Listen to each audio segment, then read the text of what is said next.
Hi, I'm Glyn Dewis. Welcome to episode 47, and this week I'm actually going to give you a break from my voice as we've got a guest tutorial from a friend of mine who's a concert photographer, a best-selling author, KelbyOne instructor and Photoshop World instructor based out in San Diego, Alan Hess.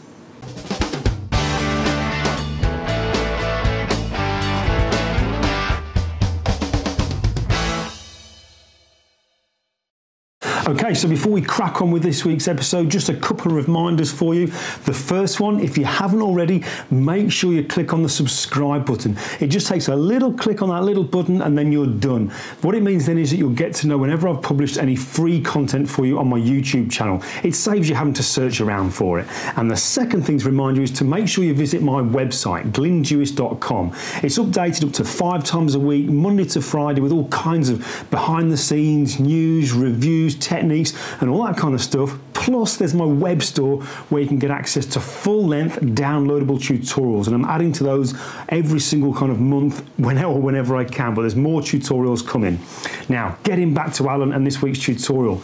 Alan was one of the instructors at the recent Photoshop World that I was teaching at over in Atlanta, and Alan was actually teaching one of his first classes there on Photoshop, so I kind of wanted to go there because it was basically looking how he retouches his concert pictures where they've got very, very challenging lighting conditions and also very high noise levels. Now this class was packed. There was several hundreds of people in there and it was standing room only, and there was one picture in particular that Alan retouched that completely took me away. He retouched it very, very quickly but transformed a picture that maybe I wouldn't have even considered retouching, but that goes to show the kind of skill that Alan has got, and that's why he's one of the best retouchers and photographers when it comes to concert photography. So let's show you the tutorial. Hi, Alan Hess here. I'm going to do a special little video for Glyn Dewis's podcast, and hope you guys enjoy this and get some value out of it. I'm a concert shooter, and I usually take photographs at high ISOs and pretty low light, or sometimes pretty bad light. So I'm going to show you how I would quickly process this image using Adobe Camera Raw. You can do the same thing in Lightroom, just use the Develop module. It has the same command. I'm using Camera Raw version 8.4.1 to process this image that was taken with a Nikon D3 at ISO 25,600. The very first thing I'm going to do is I'm going to adjust the color. A quick little white balance right here on the sleeve. I know this is a plaid flannel shirt. I know that these areas are kind of neutral gray, so I'm going to click on one or two of them, and immediately I have a much better color rendering on the image. I'm going to just pop the clarity a little bit, maybe adjust the blacks, white. I'm going to close down some of the shadows. I don't really want to see the background that much. I'm going to pull down the highlights a little bit, maybe increase the contrast a little bit, and the exposure is pretty good right where it is. Maybe just up a tad.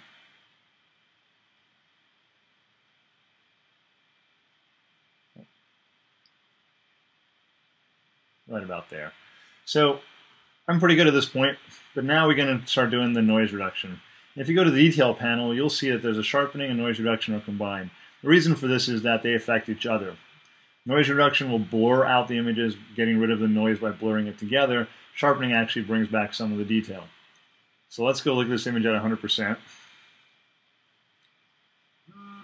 And we can see that there is a lot of noise sitting here in this supposedly smooth black background. So if I just slide the noise reduction filter over, you'll see it start to slowly go away. What it also does is it starts to lose a little detail in the shirt and in the hands and in the guitar neck.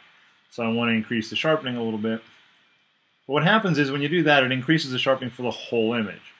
Adobe has added this little masking feature, and if you hold down the Alt key and slide the masking over, you will see what the actual sharpening is going to affect.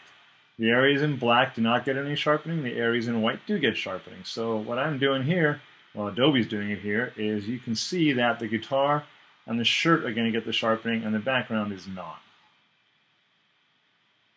That's about good.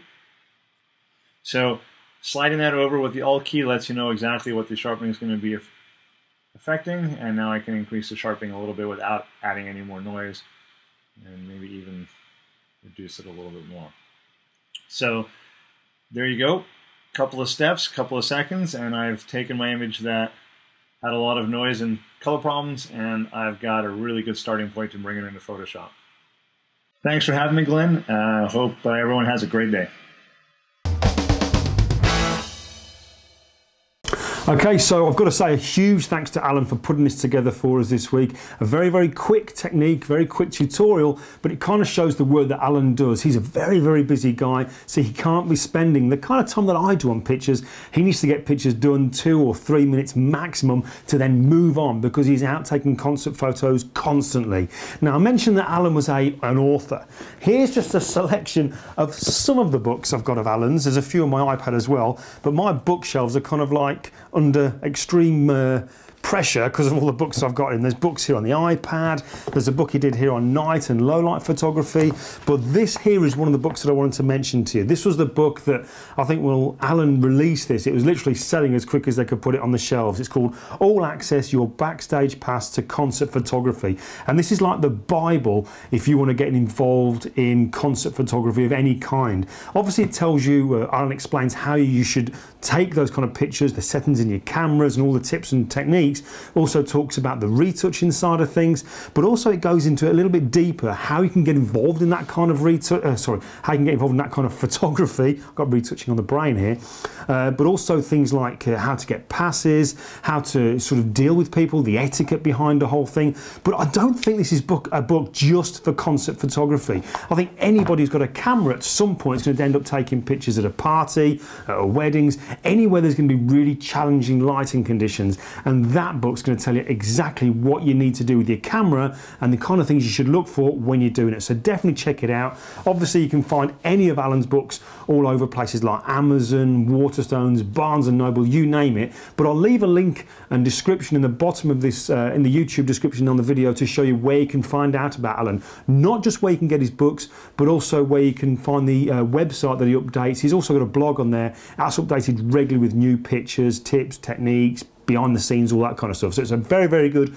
resource if you're looking to do photography, and quite challenging photography as well. It's definitely something I've tried, but I didn't do too well at it, to be honest with you. I had a go at Alan's concert photography class that he did at Photoshop World a couple of years ago, and my God, that is challenging, but it just goes to show the skill that this guy's got. So again, a huge thanks to Alan. But that's pretty much all I've got for you this week. Obviously, just a quick reminder again, make sure you click on the subscribe button. Just give that little button a click there. It basically means then that you won't have to go searching on YouTube. If you know, it'll basically tell you that I've updated and I've got some more free content for you. And also just let other people know about it. And like I say every time, it's the support from you guys letting other people know about it and subscribing that's helping this channel to grow. But that's pretty much all I've got for you this week. Have a good one, and I'll see you next time.